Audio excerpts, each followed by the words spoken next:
Can you tell which one of these figures is a Voyager class? If you guess both, you're right. In this video, we're going to compare both of these figures to try to figure out the confusion of the Voyager class in Hasbro toys. And we'll even do a side-by-side transformation. Let's get started.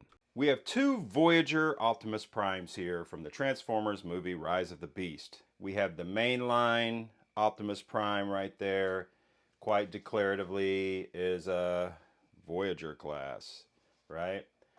And then, of course, we have the Studio Series that I'd pre-ordered that just came in fairly recently, which is also very much a Voyager class. I don't know if they say that on the box, but that's exactly what it is. Anyway, I had pre-ordered this guy a while back. He's a 102, right? And I know these have been out for a while, and there was the Target exclusive yellow packaging Bumblebee, what's it called, exclusive version of this. It's been out for a while. I saw this Studio Series come up for pre-order a while back, and I pre-ordered that. In the meantime, someone had picked up this guy for me, and when I received him, my initial complaint, I even made a short about it, was this dude is a Voyager? Like, you know, let's set him aside for a minute. This was my first complaint, that this is a Voyager class Transformer. Now, when I put out that short, I stood him up against several other Voyager class Transformers, and he pretty quickly got the response that, hey dude, right, this is a mainline Voyager class, so it's not going to be as big as the Studio Series. Cool, I get that, but I also still kind of don't understand it, and I find it kind of confusing. Again, just setting aside the Studio Series for now, when I look at this Voyager class, here's a deluxe Optimus Prime from Transformers 1, the deluxe Bumblebee, right, and the deluxe Megatron. And they're all, these guys, Bumblebee Badassatron needs to be a little smaller, I get that, but these guys are pretty much the same size. So old school, old me, you know, thinks I'm getting shortchanged because this is supposed to be a Voyager class, and he's small. He doesn't seem, you know, Voyager class to me, but what I'm told is what Voyager class now means is not necessarily size related. It's just about build quality, possibly better articulation, things like that, more complex over engineering most likely, and maybe some better accessories. That's what you get with Voyager class. It doesn't necessarily relate to size. But to me, it does still create kind of a bit of confusion.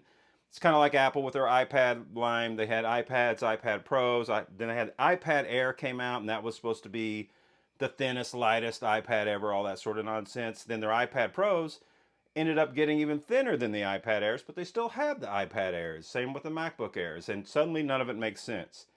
Well, now you have Voyager classes that to me don't make a lot of sense personally, but they're just supposed to be better, fine for other reasons. So initially, when I received this Voyager class mainline, I had that complaint, but then I also got an update, hey, your Voyager class Optimus Prime is shipping. I thought, wait a minute, do I already have this? Why is he shipping? And it took me way longer than it should have to finally determine that what I was about to get was not the same thing. That, oh, okay, this is the mainline, this is the Studio Series, different, cool. And so I thought, well, awesome, this new Voyager class is going to come in, and all my complaints I had with this guy, those will be assuaged because I'll get this much larger, really cool Voyager class Optimus Prime.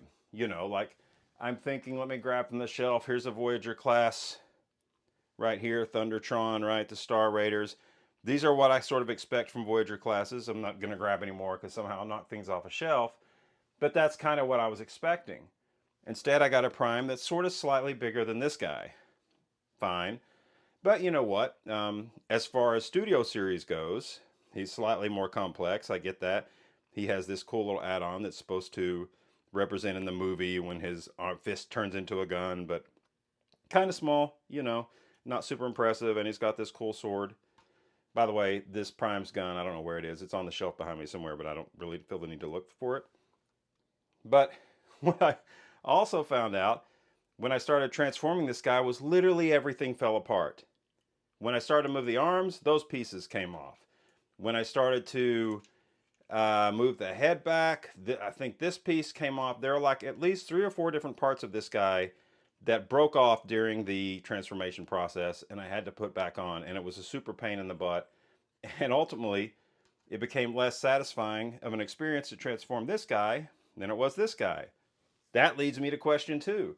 And this is a question I saw on Reddit, I think nearly 2 years ago. People were saying, hey, I purchased the mainline Voyager Optimus Prime from Rise of the Beast. He looks pretty cool, but I know this Studio Series is coming out. At the time, I think they were talking about the Target exclusive one, but again, I think it's the same thing. Correct me if I'm wrong. Should I have waited, or should I wait and get this guy? And a lot of people were like, obviously, yes, get the Studio Series. Other people were like, well, no, if you already bought this, get this. Well, when they come out, I don't know. What do you think? Is this guy worth it? Because that's the other confusing part. At the time, apparently they were charging the same price for both of these guys.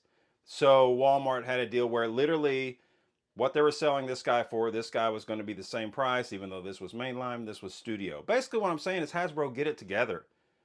I get it. We've got mainline, we've got Studio Series, we've got Legacy United, which of course is what that Thundertron came from. But at some point, you know, I think they need to sort of streamline this, sort of bring everything together and make it a little cleaner so people kind of understand what they're getting.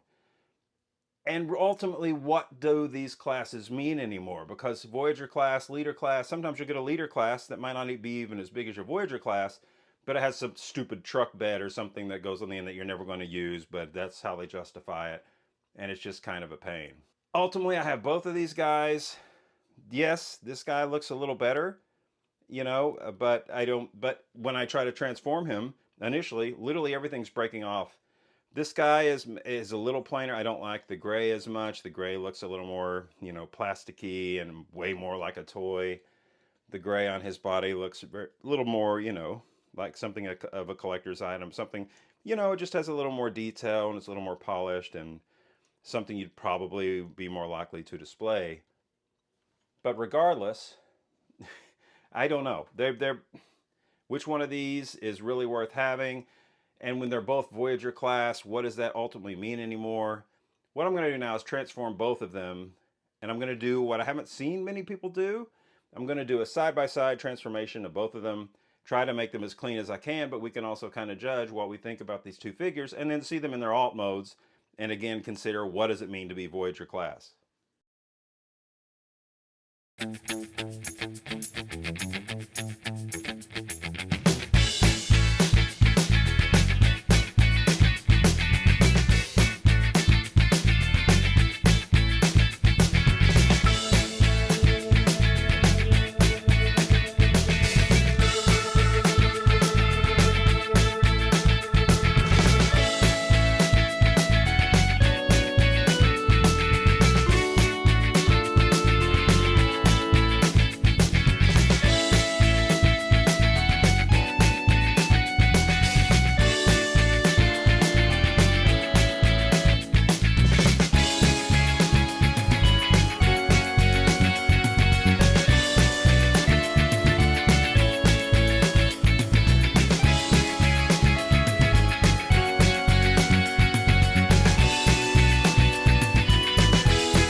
So there you have it.